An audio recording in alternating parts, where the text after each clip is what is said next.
Hello friends, welcome to Educational Expert channel, and today the topic which we would learn is nutrition in plants.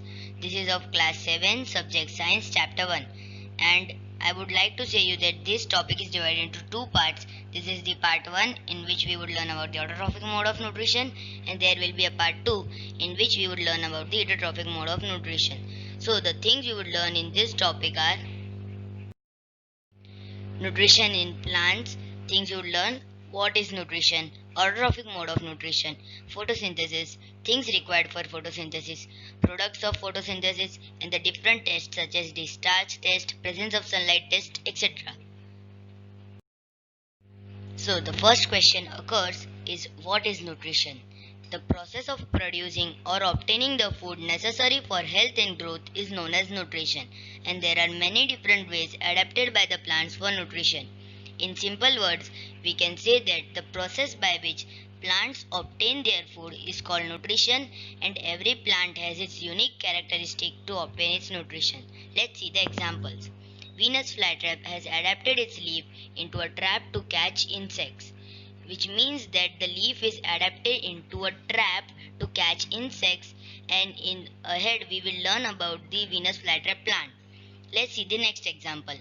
Parasite like dodder has adapted its roots to sucking roots for taking nutrition from the host phloem tube and utilizing it. You all will be knowing that the plant has two tubes, phloem, which is this one, and xylem. Let me write it. Xylem. The phloem tube helps the plant to carry the food to all parts of it, and the xylem helps to carry water and minerals. So what does the dodder do? That it has special roots known as sucking roots which penetrates the phloem tube and takes the food. Let's see the next topic.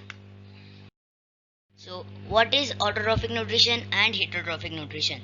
The process by which plants produce their own food is known as autotrophic nutrition, and the plant which produce their own food are called autotroph, which means that the plant does not depend on anyone for their food but create their own food using the process of photosynthesis.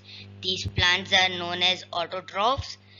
Let me annotate, yes. And the mode of nutrition is known as autotrophic mode of nutrition.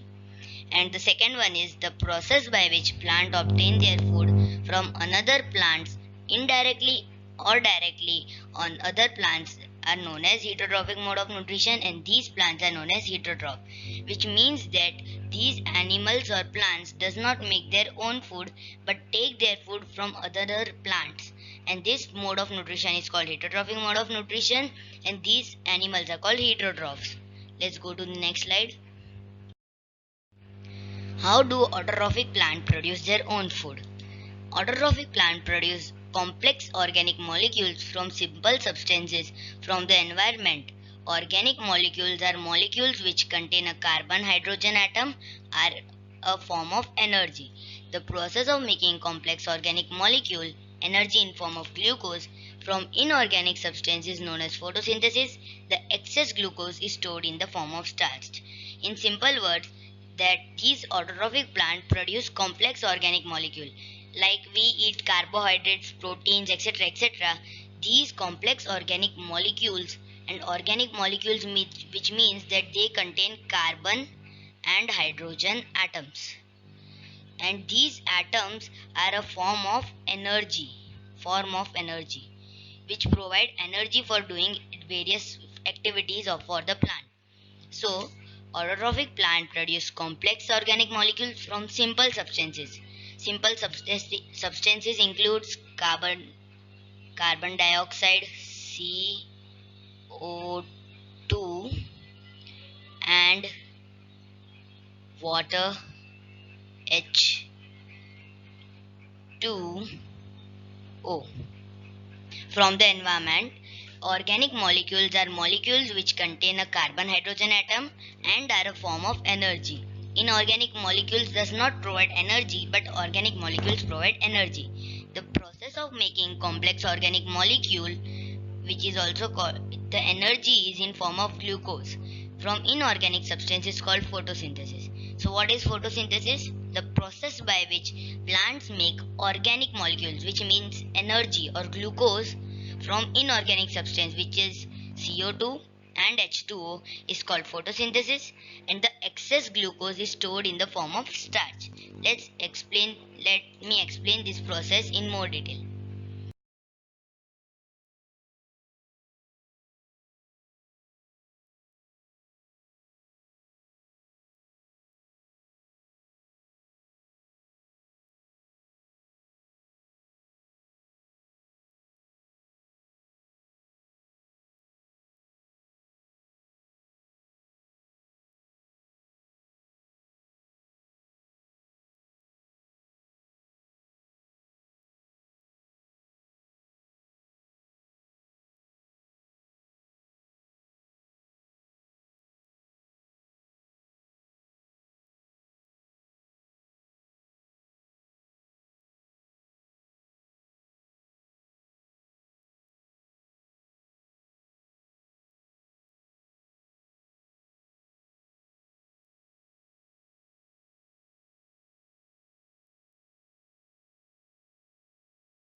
Photosynthesis. Stomata. Let's learn about stomata. Stomata are small pores present in the leaves. They are surrounded by guard cells. Here you can see the diagram of the guard cell. I will explain you in detail. Guard cell which helps in closing and opening of stomata. The stomata helps in exchange of O2 and CO2 in photosynthesis and in transpiration. Transpiration is the process from which the excess water of the plants is removed. You would have learned this in the water cycle in lower standards. So let's see the cell. Chloroplast. Chloroplast is there for doing photosynthesis process because this contains the chlorophyll pigment and the photosynthesis is done by the chlorophyll. Guard cell helps in opening and closing of the stomata. Vacuole, nucleus which is the brain of the cell. Stomata open, this is the open diagram and this is the closed diagram. Cell wall which protects the cell and stoma. So how does this guard cell helps the stomata to which gets open and closed directly. So the water here or the blue substance, when the water is filled, it opens like the sponge. When we fill it with water, it opens, and it shrinks when the water goes off. So during transpiration the water is removed, so as the water comes the guard cell opens, same as it shrinks. Let's go to the next slide. Chlorophyll. The green pigment or dye which I explained you in earlier slide present in leaves which helps in trapping sunlight is called chlorophyll. So this chlorophyll diagram, it contains this disc and fluid which is called thylakoid and grana, etc, etc. So what is this green pigment which helps the plant for absorbing or trapping sunlight? It helps in trapping sunlight is called chlorophyll. The main site where the chlorophyll is present is called chloroplast. So the cell which has chlorophyll is called chloroplast. The main two parts of chlorophyll are stroma and Thylakoid. Thylakoid is the place where chlorophyll is present for trapping sunlight and stroma is the fluid surrounding it. So these green pigments here you can see in the diagram is the thylakoid, and the outer green liquid, aqueous liquid, is stroma, yes, and the surrounding liquid is called stroma. Let's go to the next slide. Photosynthesis. Now we will learn about the products of photosynthesis, which were oxygen or O2, glucose and water. So let's go. Oxygen. It is all needed by animals and plants for respiration. Oxygen is needed by animals or human beings for respiration or production of food. This is this is the importance of oxygen. Water. It is released in transpiration process and required for water cycle. And glucose. It is the food needed by the plant for performing different processes. Let's go. Starch test. Now we will learn about different tests such as the starch test, sunlight test, etc. etc. To start with the starch test, the things needed are a healthy leaf, destarch leaf. Destarch means that do not keep that leaf in sunlight for many days and it will get destarched. I have told you in earlier slide that the excess glucose is stored in starch form, and in the starch test we will be testing that is the starch is produced or not. So if the plant uses its stored starch, then the thing which we would want will not come. So we should destarch the leaf first, which means we should not keep it in sunlight for many days or 6 to 5 days. A test tube, boiler, tripod stand, iodine solution and alcohol. Let's see the procedure. Take a healthy leaf and the destarched leaf and boil it in hot water, which means that take a healthy leaf which is destarched and boil it in water so that the leaf becomes soft and let the iodine penetrate it. Which means that why do we boil the leaf in water is that the cells become spongy, and when we will add iodine to that leaf it will penetrate easily. Take both the leaf in a test tube and add alcohol to it, which means that take both leaves, put it in the test tube and we will add alcohol to it, and we will keep that test tube in the boiler for boiling in the boiling water so that the leaf become colorless, which means that the alcohol present will take the chlorophyll present in the leaf, so it will be colorless. Then take both the colorless leaves and add iodine drops to it with a dropper. Add iodine to it. Observation. The leaf which was healthy will turn blue-black, which tells us that there is a starch in it, and the destarched plant will not show that color change. Which means that the leaf which was healthy, which was put in sunlight for many days, will show a color change, which will be blue-black, and the destarched leaf which did photosynthesis for many days will not show that color change. So the conclusion of this is that the leaf which contains starch will become blue-black and the leaf which does not contain starch will not become blue-black. The test will be there after every test on the leaf, which means in a head test like the sunlight test, chlorophyll test, etc. In all these tests, we will do the starch test at the end. Let's go to the next test. To demonstrate sunlight is required for photosynthesis. This test is to demonstrate that sunlight is also needed for photosynthesis.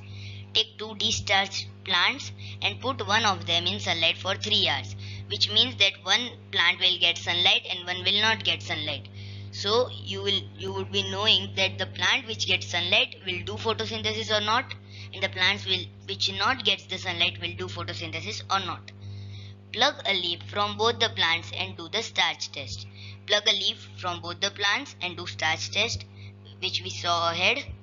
Observation. We will notice that the leaf which was kept in sunlight turns blue-black, which means it does the production of starch, which means that leaf which was kept in sunlight did photosynthesis, but the leaf which was not kept in sunlight did not, which concludes us that the leaf which does not in sunlight does not do photosynthesis and the leaf which is in sunlight do photosynthesis.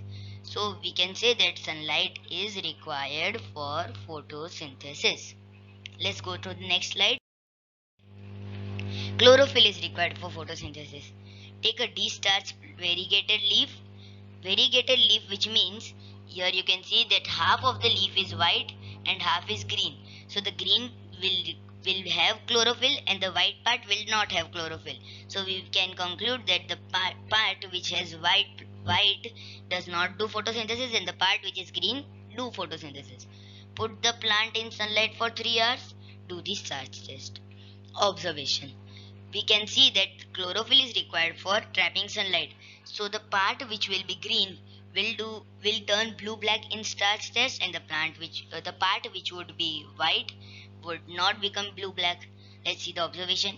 We can see that the white part does not turn blue black, but the green part turned because it contained chlorophyll. Conclusion. We conclude that chlorophyll is required for photosynthesis. Let's go to the next test. CO2 is required for photosynthesis. CO2 means carbon dioxide. Take a D-starch plant and cover it with bell jar. When we will cover it with bell jar, there will not be a outgoing or ingoing of air. Put potassium hydroxide. Potassium hydroxide is a chemical which absorbs CO2. So the bell jar which has potassium hydroxide, there would be no CO2, and the bell jar which does not have will have CO2. Plug a leaf and do the starch test. We will put the plant in sunlight for several hours and then we will plug a leaf. Let's go to the next slide. Observation. We can see that the leaf does not turn blue black, which means that the plant which was kept in with potassium hydroxide plate does not get carbon dioxide, by which it will not do the starch test, and it will not show the product in the starch test because it does not do photosynthesis, and as it does not do photosynthesis it will not turn blue black. But the plant which does not have the potassium hydroxide plate will turn blue black, by which we can conclude that carbon dioxide is needed for photosynthesis. Thank you. So guys, we understood that the chapter in autotrophic mode of nutrition, and please wait for the next video, so we will learn about the heterotrophic mode of nutrition. You can get the link in the description box, and please do not forget to subscribe. If you like the video, then please click the like button. Thank you, and let's go.